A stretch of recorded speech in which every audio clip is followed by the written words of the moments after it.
They sealed the lake with concrete and called it exclusive access. He didn't argue or protest. He dug into forgotten records, uncovered a buried easement, and set off a chain reaction that would expose corruption, shatter an HOA empire, and return the shoreline to everyone.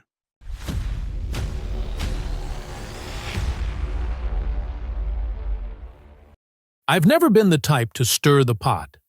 When I bought this house 5 years ago, a modest lakefront property just outside of Stillwater, Minnesota, I had no plans to get involved in neighborhood drama. I wasn't looking for trouble. I just wanted peace and a good view of the water. The house needed work, but that's exactly what drew me to it. I'd spent most of my adult life practicing law in Minneapolis, and when I retired, all I wanted was a place to drink my coffee in the mornings and hear loons instead of sirens. The lake gave me that. Until it didn't. I first noticed something was wrong when I took my morning walk down the old gravel path that led from the back of my property to the lake. It wasn't technically part of my land, but it had been there for decades. A gentle slope that curved between a line of birches and ended at a narrow, sandy stretch, perfect for fishing or dipping your feet in. Everyone on our street had used that path at one time or another. Kids dragged canoes down it. Elderly couples strolled it slowly with walking sticks. No one ever claimed ownership. It just was. But that morning, I stopped short, halfway down the trail. 18 giant concrete blocks, ugly, angular, industrial, were arranged in a tight barricade right across the descent to the water. Each one was painted a sickly shade of gray and stenciled with red letters. Private property. Lake access for HOA board members only. It felt like a slap in the face. For a moment, I just stood there, blinking in disbelief, like maybe someone was filming a prank show behind a tree. But no, there was a laminated notice zip-tied to a wooden stake. It bore the letterhead of the Lake Haven Homeowners Association, a logo I vaguely recognized from newsletters that occasionally showed up in my mailbox and went straight into the recycling bin. I had never joined the HOA. I wasn't required to. My lot sat just outside their official boundaries, grandfathered in before the association was formed in the early 2000s. But apparently, that hadn't stopped them from claiming dominion over the one thing we all shared: the water. Later that afternoon, I drove over to the HOA's office, a depressingly bland trailer tucked between a Starbucks and a vacant tanning salon. Inside, it smelled like off-brand carpet cleaner and ego. A middle-aged receptionist with a headset looked up at me like I'd just wandered into a crime scene.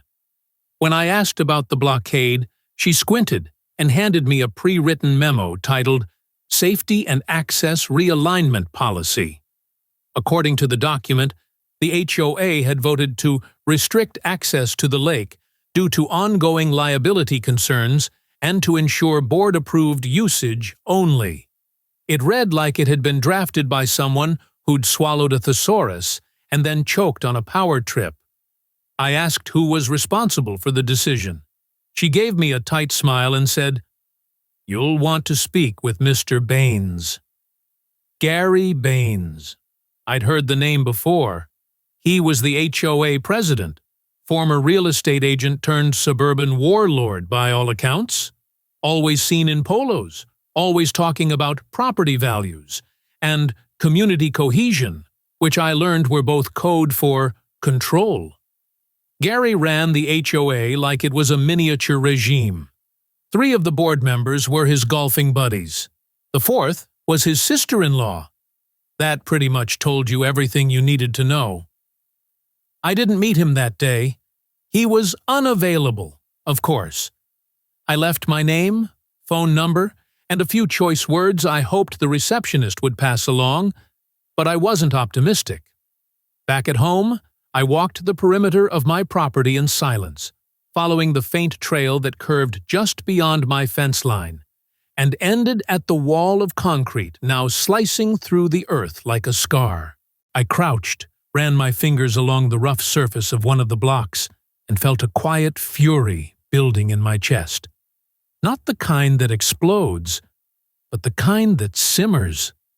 I'd known men like Gary, bullies in suits, polished tyrants. They counted on people not fighting back. They assumed you'd fold because it was easier than pushing back. But I wasn't 25 anymore. I had time. I had patience. And I had boxes of documents from the previous homeowner, an old man named Harold who died the year before I bought the place. He'd left behind everything: surveys, deed copies, utility bills from the 70s, even local fishing licenses in a tin box. That night, I went down to the basement and started digging. It took hours.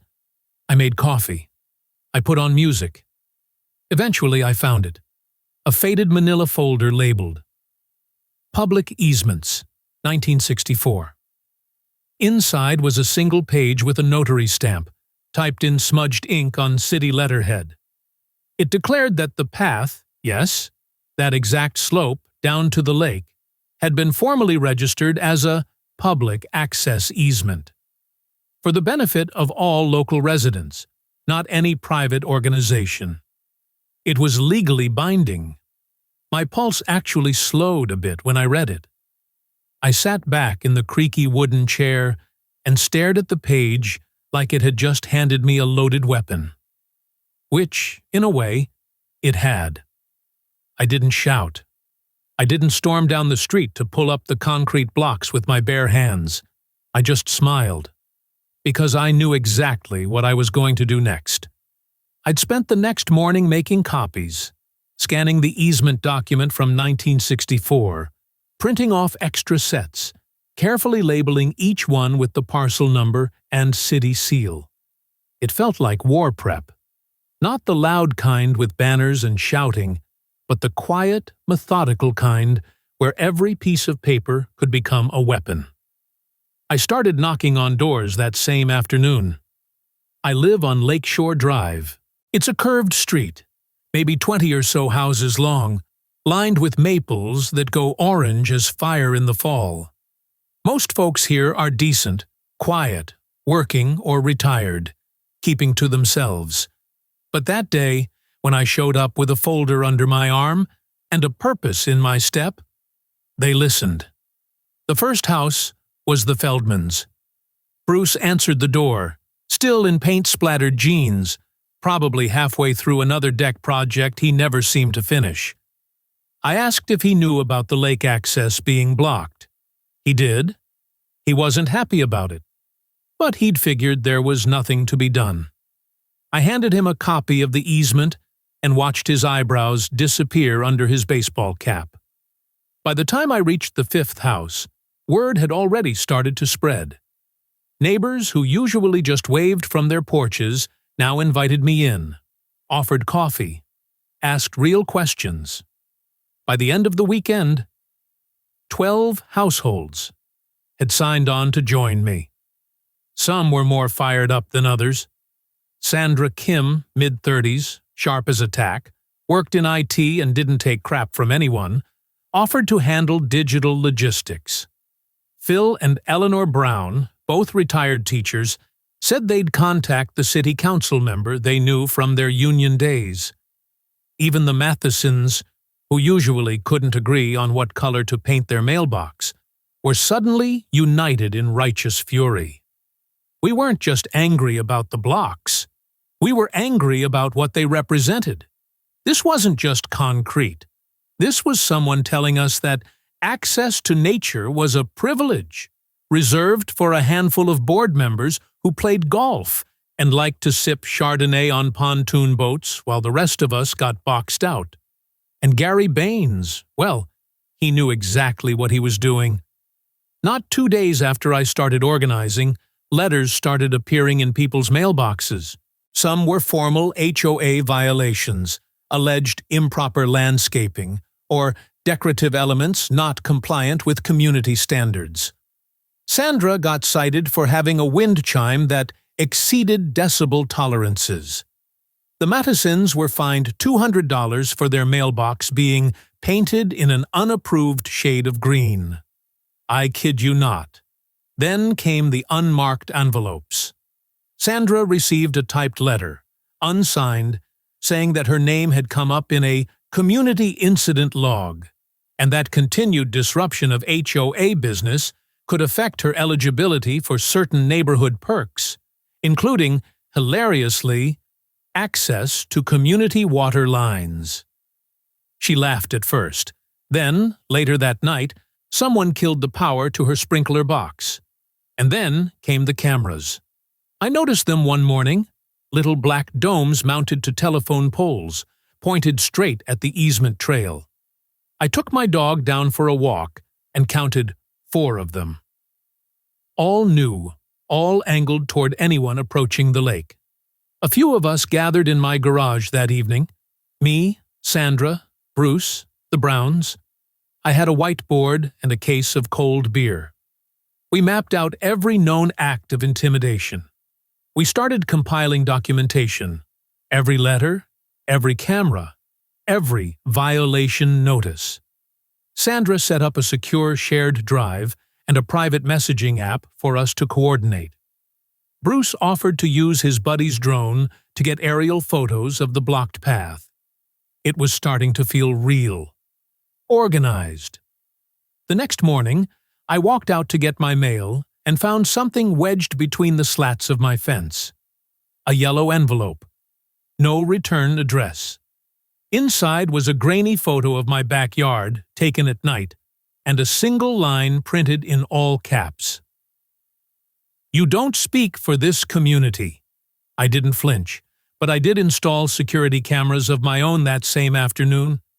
I knew what we were up against. Gary wasn't just a petty bureaucrat in a polo shirt. He was the kind of man who'd learned how to weaponize rules, how to make bureaucracy feel like a chokehold. He didn't break laws. He bent them until they screamed. That weekend, I contacted an old colleague from my law days, Travis Merrill, now a property rights attorney in Duluth. We hadn't talked in years, but when I explained the situation, he said 5 words I hadn't expected to hear from him. This could go class action. We met 2 days later in my kitchen over sandwiches and legal pads. Travis was intrigued, especially once I showed him the easement and our list of grievances. He agreed to take the case pro bono, at least to get it off the ground. We had the law on our side. What we needed now was momentum. So I called in a favor with an old friend at the local paper, a junior editor I'd once helped through a messy zoning dispute back in the day.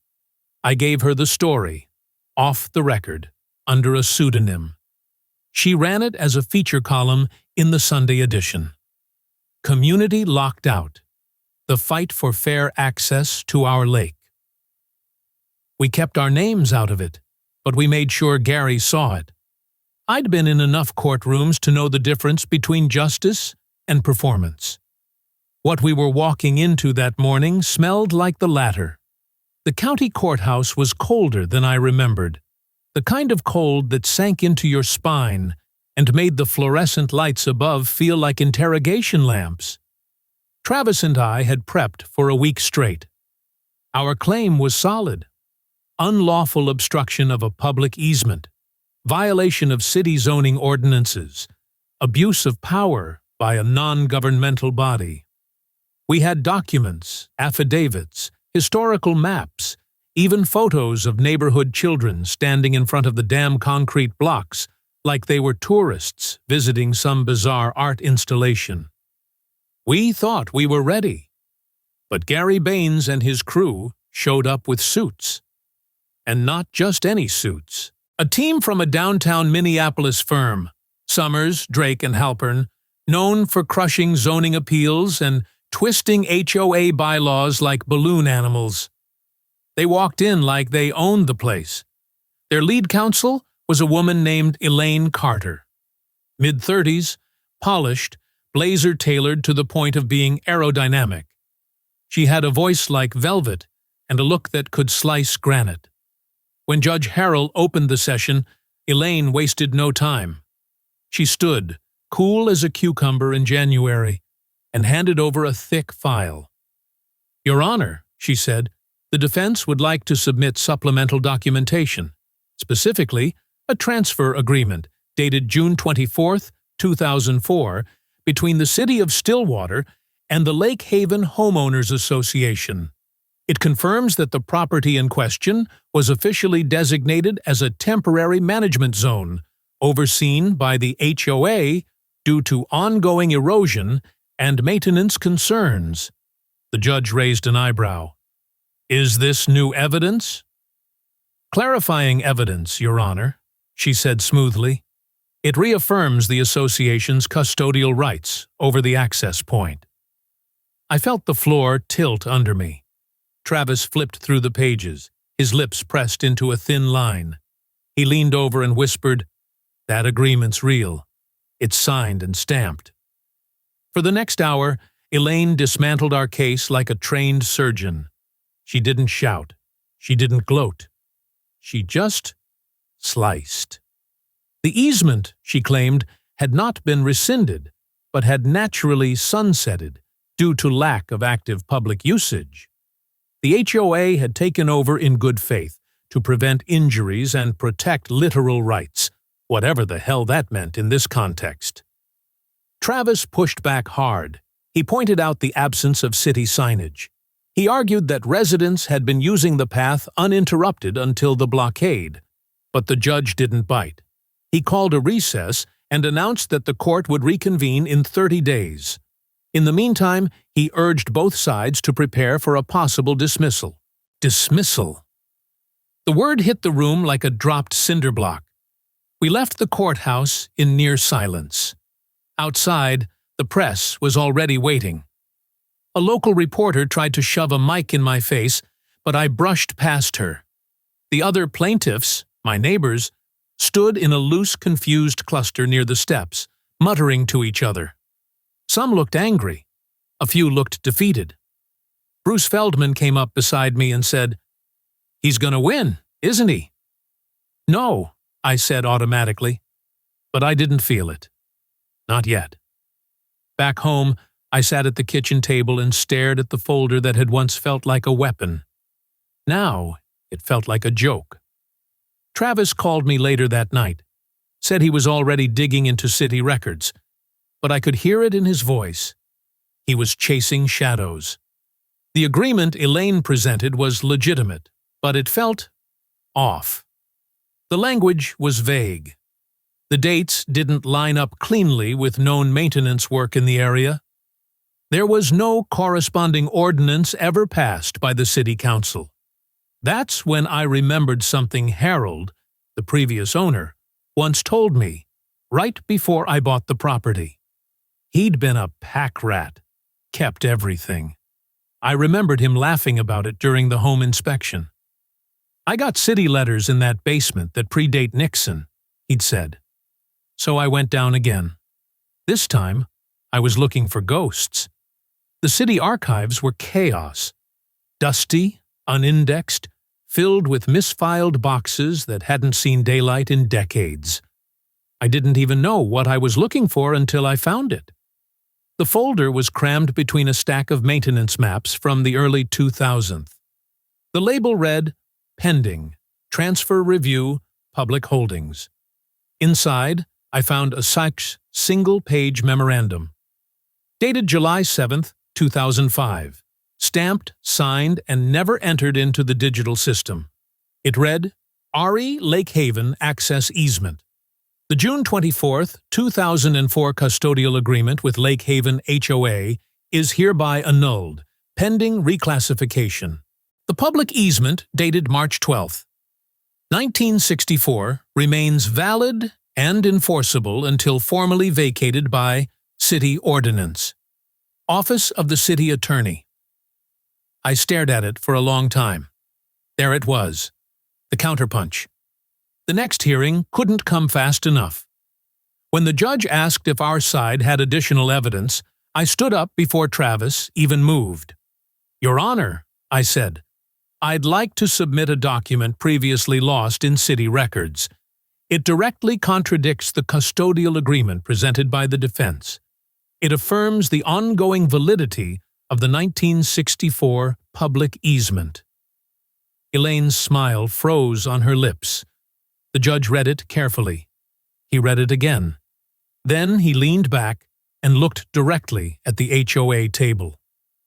"I think," he said, "we'll need to take a much deeper look at this situation before any dismissals are considered." We didn't win that day, but the tide had turned, and Gary Baines knew it. After that courtroom moment, the air shifted. Gary stopped smiling in public. His usual smug parade at HOA meetings was gone. No more khaki pants and tucked-in golf shirts, no more handshakes and forced neighborly nods. Instead, he got quiet. Not retreating, calculating. It felt like we'd kicked over a hornet's nest, and the hornets weren't gone. They were just underground. But we had momentum, and, more importantly, we had something Gary didn't expect. Curiosity. Sandra was the first to say it out loud during a backyard meeting with our group. We'd set up lawn chairs in a semicircle around a portable fire pit, like some kind of suburban resistance cell. "Why now?" she asked. "Why put up the blocks this year? That path's been there for 60 years. What changed?" It was a good question. The timing didn't make sense. Gary had been HOA president for nearly a decade. He'd micromanaged everything from mailbox height to acceptable porch lighting. But the lake path? He'd ignored it. Until this year. I chewed on that thought for a few days until I got something unexpected. An envelope, again. But this time, it had a return address. Sort of. No name, just a P.O. box in Duluth. Inside was a burned CD. Yes, a CD, like it was still 2003, and a sticky note with 5 words written in blocky, slanted handwriting. "You'll want to hear this." My curiosity outweighed my paranoia. I used my old laptop, one of the few left in the house, with a disk drive, and played it. The file was a recording, scratchy and staticky at first, but soon the voices came through. One of them was Gary. The other was someone I didn't recognize. Male, older, raspy voice, probably smoked 3 packs a day. They were talking about access rights, but not in legal terms. It was more like a negotiation. "So the plan is, you close off the trail, right? Then we direct our guests through the new gate. We'll tell them it's exclusive. Makes the resort feel premium, yeah?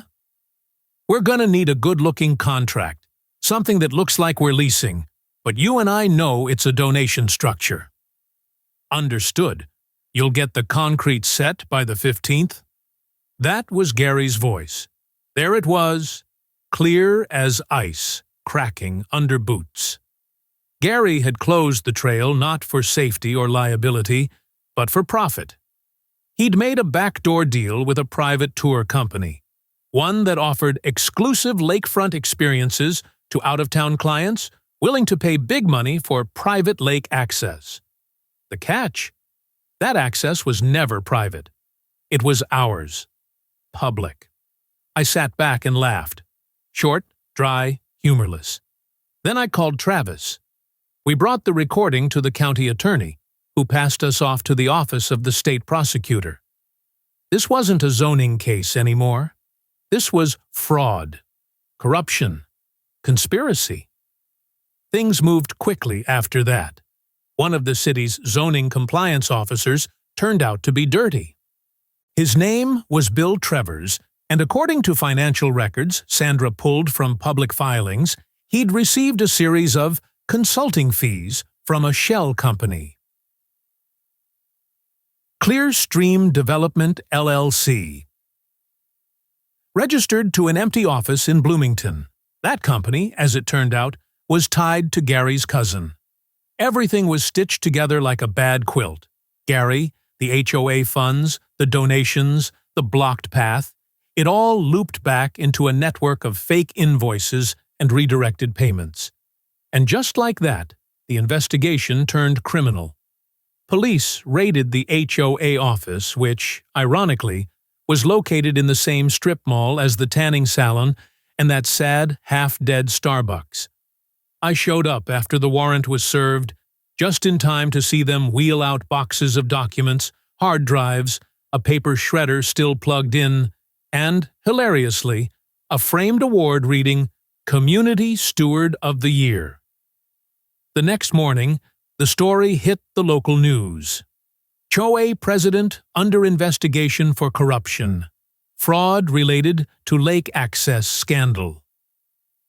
Gary tried to deny everything, of course, claimed the audio was fake, claimed the donations were legitimate, claimed the documents were planted, claimed he didn't even know how to use a computer, which was wild considering he once bragged about managing the HOA's cloud storage personally. Then came the best part. One of the board members, Monica Larson, Tadito, flipped. She'd been on the board for 4 years, quiet, well-dressed, the type who smiled in meetings but never said much. Under pressure, she cracked.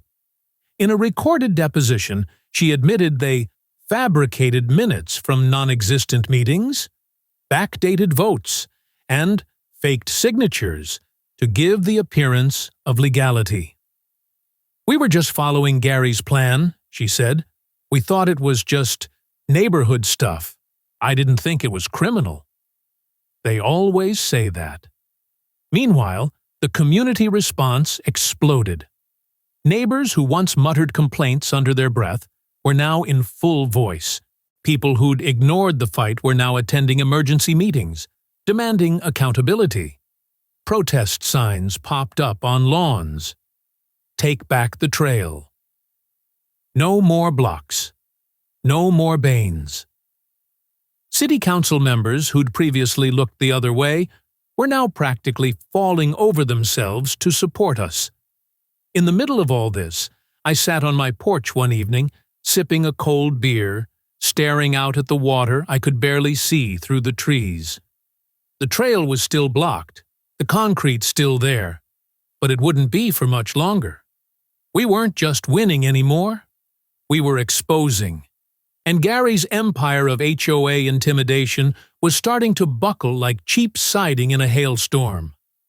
I'll never forget the look on Gary's face when they read the charges. We were back in that same courthouse, but everything felt different. The air was heavier.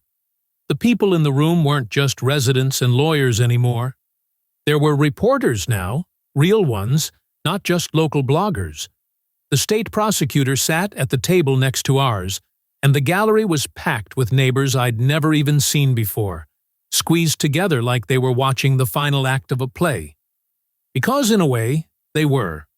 The charges, all 9 of them, were read aloud one by one.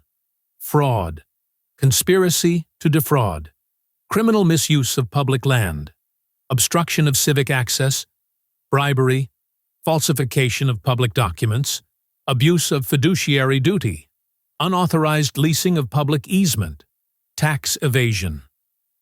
By the end of the list, Gary wasn't smiling. He wasn't even blinking.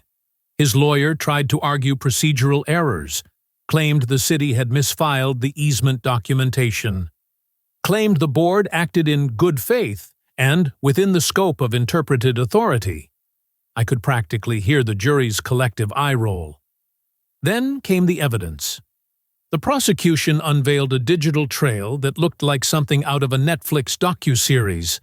Emails, bank transfers, shell companies, altered invoices, the recordings, testimony from Monica Larson, who by then had rolled over so completely she brought her own binder of receipts to the stand.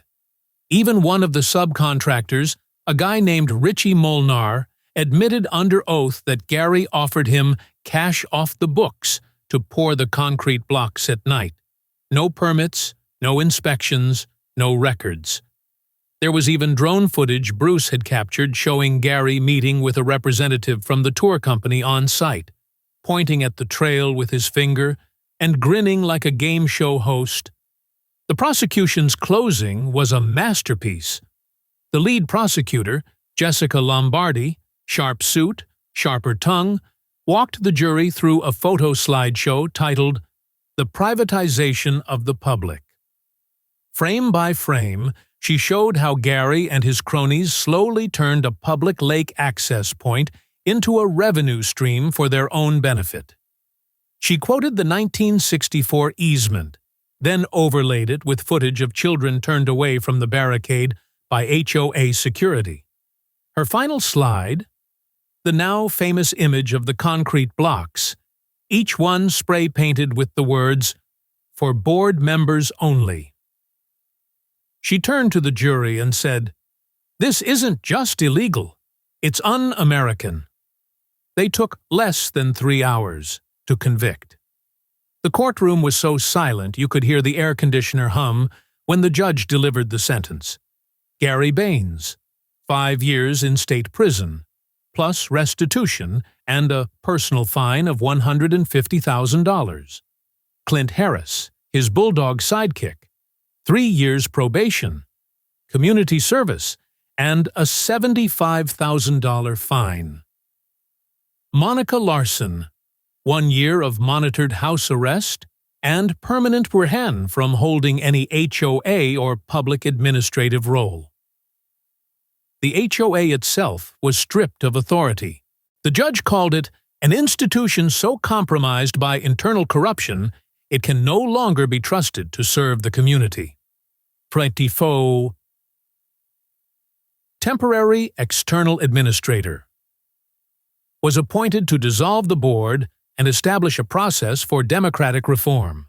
And our lawsuit, the original civil action, we won that too.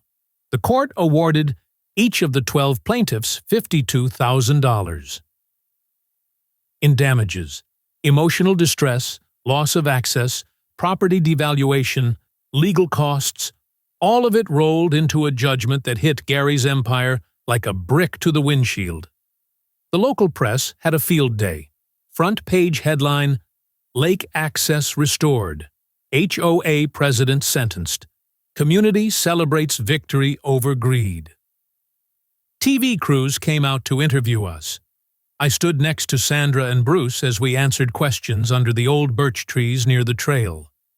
Travis gave a rare smile on camera and said, "It's not every day that the little guy gets to write the ending." Gary didn't look at us once when they let him out in cuffs. But I saw something flicker in his eyes, something like disbelief. Not that he lost, but that someone like me, quiet, retired, with no title, no power, no badge, could undo everything he thought he'd built. He underestimated what a pissed-off neighborhood can do. Back home that evening, neighbors gathered in front yards with drinks and impromptu potlucks. You could hear laughter echo across the lake again. No concrete, no threats, just kids on scooters and the smell of grilled burgers drifting down the street. For the first time in years, we weren't afraid of the rules, because we'd rewritten them. The blocks came down on a Wednesday. It was early morning, skies still pale with leftover moonlight, when the first city trucks rolled in. I stood at the top of the trail with a cup of coffee in one hand and my phone in the other, watching as a crew of workers in bright orange vests began chaining the concrete monsters together. They were heavier than they looked, each one groaning as the machines lifted them off the ground and onto flatbeds like fallen monuments from a forgotten war. Neighbors gathered behind me, some in robes, some still in pajamas, others filming on their phones. There was clapping. A few people actually cried. Sandra brought donuts. Bruce handed out folding chairs like we were tailgating a demolition derby. When the last block was gone, the path looked raw, like a scar newly uncovered. The grass around it had died. The dirt was rutted and torn, but you could see it again. The slope, the trees arching above, the glimmer of lake water down below, teasing through the branches. The trail was back, and this time it was ours. Later that day, a city representative, some fresh-faced assistant deputy something, showed up with a clipboard and a metal plaque. He handed me a folder and said, "Per Motion 37, the City of Stillwater recognizes this path as a historical public access corridor and places it under municipal protection." He smiled for the cameras, shook a few hands, and posed while we installed the plaque halfway down the trail. It read, "Lakeshore Community Easement, established, 1964, restored 2025, in defense of public rights." It felt like a gravestone and a birth certificate at the same time. The media didn't miss the moment. Local stations ran stories with headlines like "Concrete Removed, Community Reborn," and "Trail of Justice, Residents Win Back Lake Access." One anchor, standing at the base of the newly cleared slope, called it the comeback story of the year. But it wasn't just a media moment. It was a real shift. In the weeks that followed, everything changed. With the HOA board disbanded and the state-appointed administrator running things temporarily, the atmosphere in the neighborhood softened. Gone were the snide violation notices and passive-aggressive newsletter quotes about community spirit. In their place, real conversations, friendly waves, neighbors rediscovering one another, and elections. Real Tito ones were held. For the first time in over a decade, residents could nominate and vote for board members without Gary's hand-picked cronies steering the ship. And the community responded. Turnout was almost 80%, and by the end of it, a new chair had been elected. Carla Mason, a retired high school history teacher who ran on a platform of transparency, inclusion, and her words. Never weaponizing landscaping rules again. Carla didn't waste time. Her first act was the creation of the cites, Lakeshore Restoration Committee, made up of residents, young and old, tasked with transforming the newly reopened trail into something beautiful. We held a meeting at Sandra's house, and within minutes, ideas flew like popcorn in a hot pan. A small wooden deck at the base of the trail, benches made from reclaimed wood, native wildflowers planted along the slope, a solar-powered lamp post or two. A community canoe rack. Bruce, naturally, volunteered to build the benches himself. Someone else offered to donate lumber. The Mattisons, finally in agreement, offered up their son's design sketches from architecture school. Sandra found a nonprofit willing to provide funding for local ecological restoration. And we did it. All of it. By midsummer, the trail wasn't just restored, it was transformed. The deck overlooked the lake like a quiet dock in a dream. Kids chased frogs in the shallow reeds.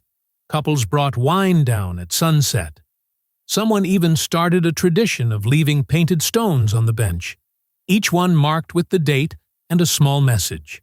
The first said, simply, "Thank you." I watched all of it with a kind of cautious wonder. You fight so long, so hard, you forget what peace feels like when it finally arrives. For months, I'd been immersed in paperwork, courtrooms, backroom politics, betrayal. Now, I watched a neighbor teach her daughter how to cast a fishing line.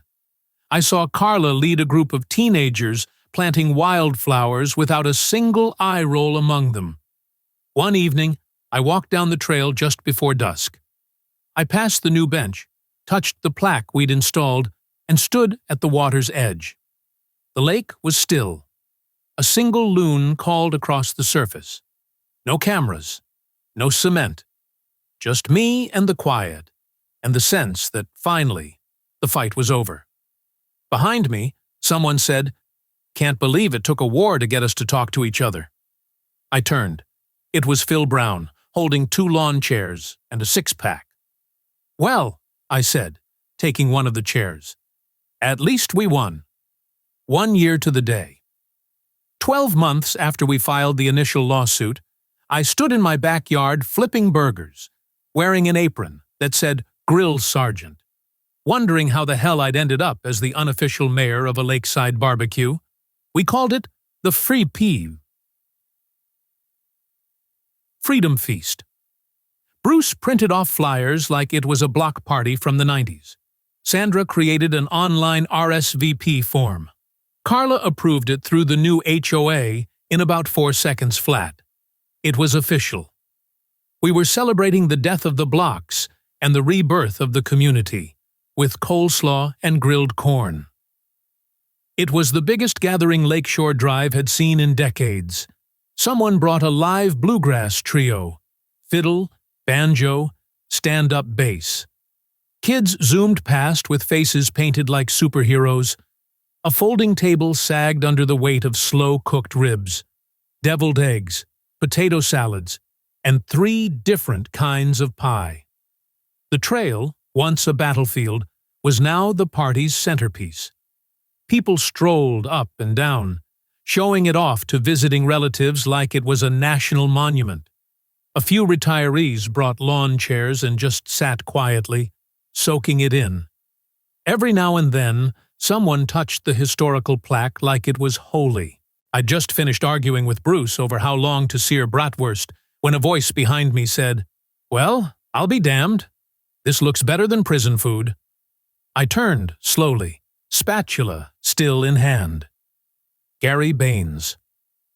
Out of jail, hair shorter, suit cheaper. No entourage. Just Gary, standing like a man who had finally accepted that no one was afraid of him anymore. The party hushed for a split second. Conversations stalled. Someone dropped a plastic cup. Kids stopped mid-sprint. You could feel the weight of memory pressing down on the crowd. I raised an eyebrow. "You lost?" He chuckled. Dry, awkward, human. "No, just thought I'd stop by. I was driving through and curiosity, I guess." "Curiosity usually killed the cat," Sandra muttered behind me, her arms folded. Gary didn't flinch. He held up a small object, a book. Worn cover, printed at Kinko's by the look of it. "I wrote this," he said, almost sheepish, "for a course I took. Correctional education, property law, and ethics. It's called Small Boards, Big Mistakes." I blinked. "Seriously?" He nodded. "Chapter 6 is about this place, and about you." I glanced at the book, then up at him. He looked smaller somehow. Not physically, but the aura, the armor, whatever he'd used to loom over people before. It was gone. Sandra leaned over and whispered, "Are we seriously doing a redemption arc now?" I shrugged. "It's barbecue. Stranger things have happened." Gary hesitated. "Look, I know I can't undo what I did, and I'm not here to beg. Just figured if I ever wanted to try being part of a community the right way, this might be the place to learn how not to screw it up." I looked past him at the crowd. Some still glared. Others just looked confused. One of the kids launched a foam football that hit Gary square in the shoulder. He caught it, laughed. "Nice arm," he said, tossing it back. I exhaled. "You hungry?" He blinked. Yeah, actually." I handed him a paper plate and pointed to the grill. "Then shut up and grab some ribs. Just don't touch the coleslaw. It's Sandra's." "I bite," she added, deadpan. And just like that, the tension cracked. Laughter rippled through the crowd. Conversations resumed. Someone turned the music up. A group of teens dragged Gary toward the bench by the trail, teasing him about having a fan club in county lockup. Later that night, after most folks had trickled home and the lake glowed under the low hum of string lights, I found myself sitting on that same bench, cold drink in hand. The breeze was light, the water calm, and on the horizon, a faint shimmer of stars blinked between the trees. Next to me, nailed into the wood, was a small bronze plaque. Carla had installed it last week, and I hadn't really taken the time to read it until now. This path remains open, forever, thanks to those who refused to step aside. I didn't smile. I just breathed. It wasn't about the money, or the trial, or Gary, or the goddamn concrete. It was about this, the quiet, the trail, the community, the water, and the fact that, for once in this absurd suburban experiment we call life, the right people actually won. What happens when the very organization meant to protect community standards becomes the biggest threat to individual rights? This story shows us exactly that, how an HOA, led by a power-obsessed president, weaponized bureaucracy, intimidation, and fraudulent legal tactics to try and steal a man's home. At first glance, the HOA's actions seem absurd, citing imaginary fines, staging drone surveillance, accusing a retired cybersecurity consultant of aesthetic violations.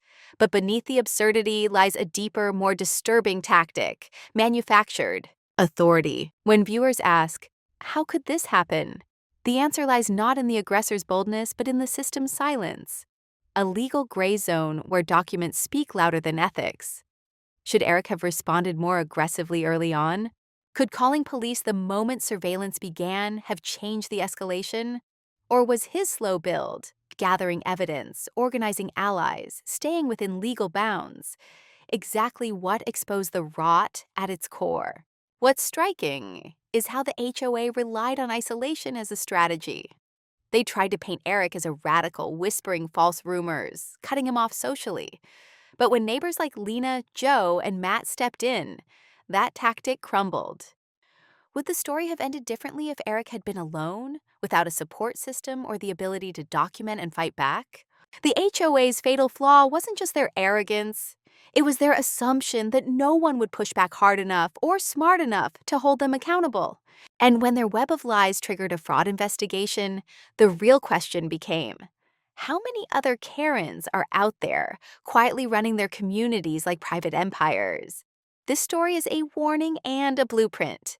It proves that HOA abuse isn't just hypothetical, it's happening.